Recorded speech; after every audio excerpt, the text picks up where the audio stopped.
Okay, so I want to make sure that we have this survey up and ready to go after when we walk up, and I say, "Well, good morning. I wonder if you could help me. Are you the owner of the business?" Yes. And your name?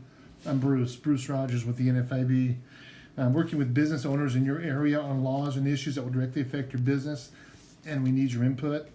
Currently, we're testifying on small business issues like health insurance costs, taxes, regulations, workers' comp, and the list goes on. So, Steve, what do you think about the cost of health insurance? How's that affecting your business? Oh, why do you say that? Oh, so you could hire better people, keep them around longer, if you could afford insurance. Well, what do you think should be done about it? You need to do something to bring the cost of health insurance down. Okay. Well, what do these federal issues concern you most? Regulations, okay. And what about on the Montana side? Payroll costs, huh? Okay. Great. And what would you say is the single biggest issue affecting your business today, Steve? Regulations and payroll costs. Okay. Well, when you say payroll cost, why did you pick that one? Because the cost of employment is so high, and they're trying to raise the minimum wage. Raise the minimum wage, raise your workers' comp cost, all that. Okay, so what do you think should be done about it? Oh, we need to keep the cost down. Okay. All right. Well, it's my job to show you what we're doing to keep the cost down. Are you familiar with NFIB? Or have you just seen the plaques all over the place? Yeah. Well, NFIB is the voice of small business. We are the only member-driven organization dedicated to being the advocate for America's small and independent business owners in Washington, D.C. and all 50 state capitals. This is a partial list of more than 5,000 members in Montana. As you can see, there's every kind and size. Well, Powell, Wyoming. Every kind and size of independent business. And for this reason, when we testify in front of committees, your lawmakers know we are speaking on behalf of the entire independent business community and not a special interest group. I'll close that. Here's what they're doing, and they need your help. You get to vote on proposals that directly affect business profits. For example, you said payroll costs. Should Congress increase payroll taxes on both employers and employees to fund paid family and medical leave? So we follow up and take action by testifying and advocating on behalf of what the majority said, and then we report to you on how your elected officials, how they actually voted on the same issues you voted on. So you have that report card and you know who's standing up for your business and who's not. This process is so successful that we're consistently rated the most effective business organization in America. And that means while you're busy growing your business, we're busy making sure that the voice of small business is going to be heard in Washington, D.C. and all 50 state capitals. I'd like to show this video here. I think it will interrupt with the recording, so I'm not going to do it.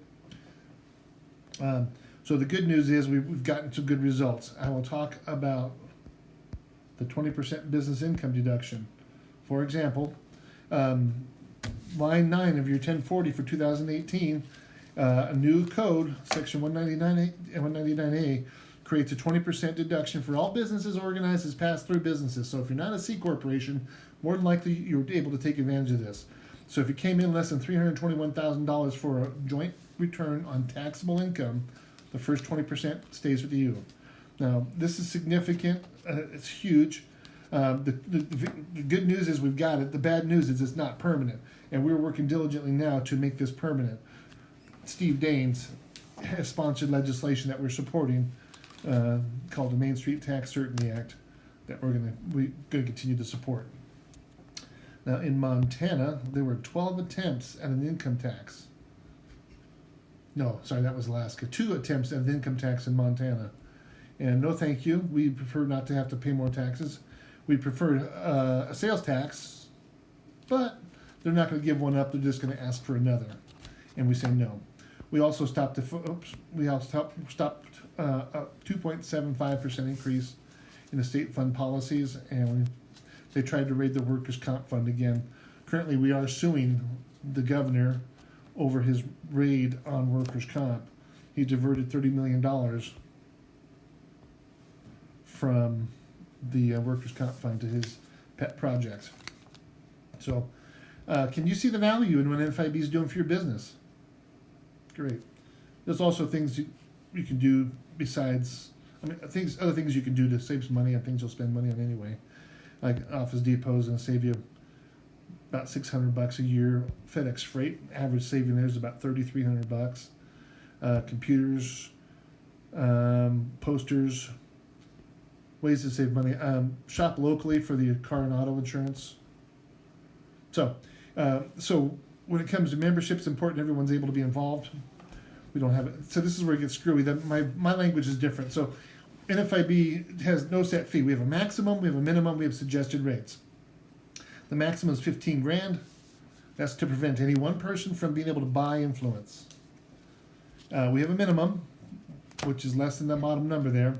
We spend about $220 per year per member, and the suggested rate is based on the number of people involved in your business. I forgot to ask how many employees you have. I can see it's just you. So I'm here on behalf of your business neighbors who've been helping us for 2 decades, 4 years, a couple of decades there, 2 more decades, a couple of years. They're asking for your help to hold lawmakers accountable by voting ballots and to display this voting membership plaque to show that we stand together in a vital cause to protect free enterprise. Since you see the value in what we are doing for small business, can your business neighbors count on you? Great. And you want to do the 15 grand, right? Well, let's do 2 memberships at 15 grand. How's that? Okay, good. I love that. All right, you got a third one too? Okay, 3 memberships, 15 grand. End presentation. Okay.